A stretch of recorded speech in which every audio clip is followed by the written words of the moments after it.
kasi plastic lang yung lagayan niya, etchos-etchos lang. Yung may masabi lang na may lagayan, akala ko ganon. Tin can talaga siya.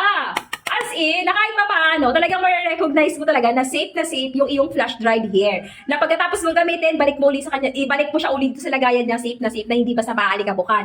Alam niyo naman yung mga flash drive natin is very sensitive yan. Maalikabukan yan, wala yung magandang lagayan. Sayang yung memories mo dyan, mawawala na, di ba? So, eto. Kaya talagang chine-check ko siya. Ay, tin can talaga siya. So, ayan nga yan mga beb ko. This is a flash drive. USB sa kaalaman ng marami. Ang kagandahan sa kanya, stainless na po siya. Ayan. Ito po ay para sa laptop. At ito naman po ay para sa Type-C. Oh, stainless po ito. Ito pa yung pinakamalupit dito. Ito po, pag puno na po yung cellphone mo ng mga picture, wag mo na antayin mapuno. Kasi nga pag napuno, naghahang. So, kung papuno pa lang o marami ka na mga videos and photo, dito mo na lang po isi-save yan kay flash drive natin.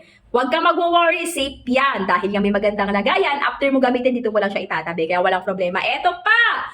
2 terabyte na po ito. Sobrang dami mo ng memories, video, files na mailalagay dito sa hawak-hawak ko na to. Sobrang dami na. 2 terabyte mga pangga ko. Again, pag gusto mo ng ganito, sulit na, quality pa, very useful po itong mga pangga, especially pag especially pag estudyante ka, teacher ka, or nagme-mini vlog ka, or whatsoever man dyan, basta gusto mo lang mag-save ng mga files mo, eto na, para to sa'yo.